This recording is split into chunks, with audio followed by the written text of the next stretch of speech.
नमस्कार दोस्तों, welcome to this session. आज हम बात करेंगे भारत के सनातन की परंपरा के बारे में।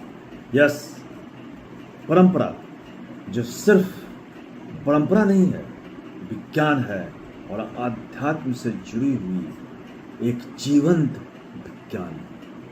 विज्ञान। हाँ माय डियर फ्रेंड, तो इसी क्रम में हम बात करते हैं एकादशी की। एकादशी का असली अर्थ है चंद्र मास का 11वां दिन। यस,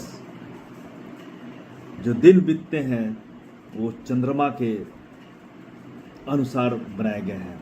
चंद्रमा जैसे जैसे बढ़ता है या घटता है उसी के अनुसार दिन बनाए जाते हैं गए हैं। और पर्टिकुलर किसी दिन क्या खास करने से क्या खास घटित होता है, इसके बारे में हमारे सनातन धर्म में बहुत अच्छी तरह से उसको बनाया गया है।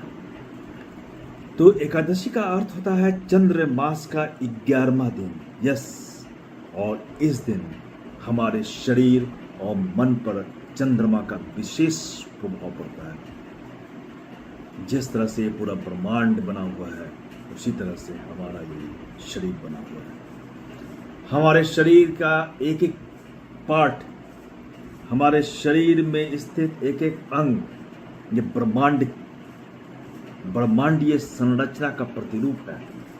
इसी कारण सनातन धर्म में ब्रह्मांड में घटने वाली घटनाओं के साथ हमारे शरीर की, हमारे मन की इस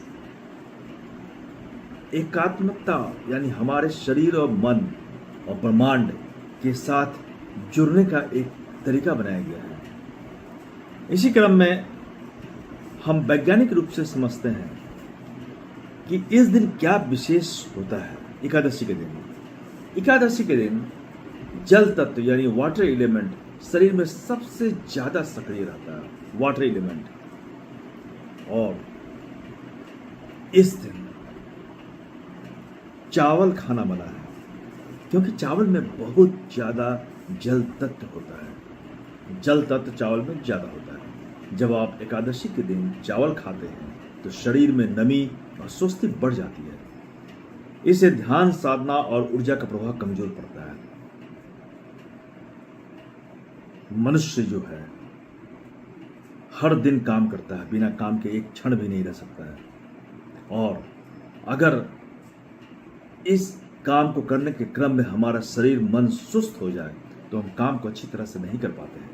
इसी कारण से सनातन धर्म में ऋषि मुनियों ने, यानी जो वैज्ञानिक थे उस समय के, सिर्फ माय डियर फ्रेंड नाम बदला है। ऋषि मुनि सभी वैज्ञानिक थे।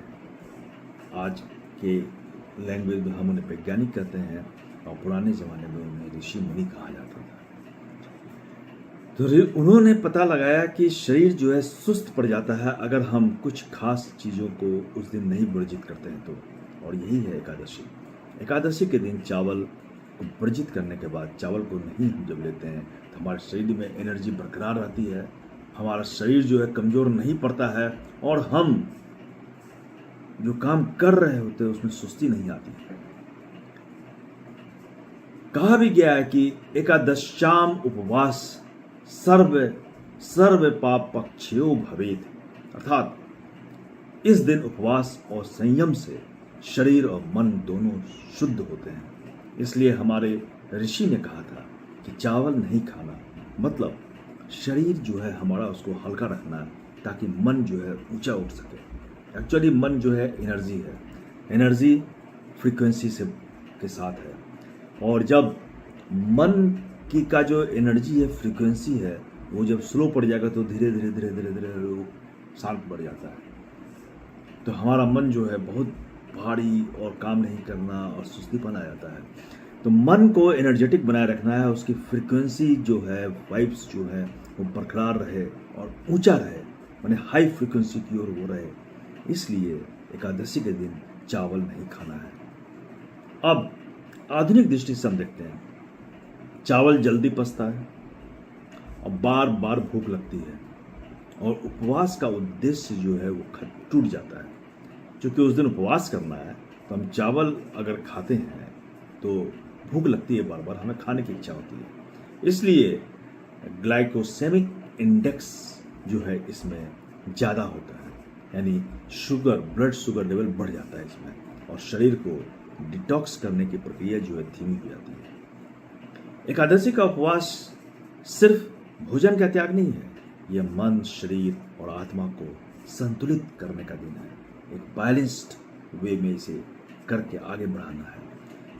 इस दिन साधारण और सात्विक भोजन जैसे फल, सूखे मेवे, पानी, नींबू या दूध लेने की सलाह दी जाती है। तो कहने का मतलब यह है कि चावल मत खाना यह कोई अंधविश्वास नहीं है, बल्कि यह एक प्रकृति का चक्र है। प्रकृति के इस चक्र के साथ शरीर की लय और मन की एकाग्रता को समझने की परंपरा है।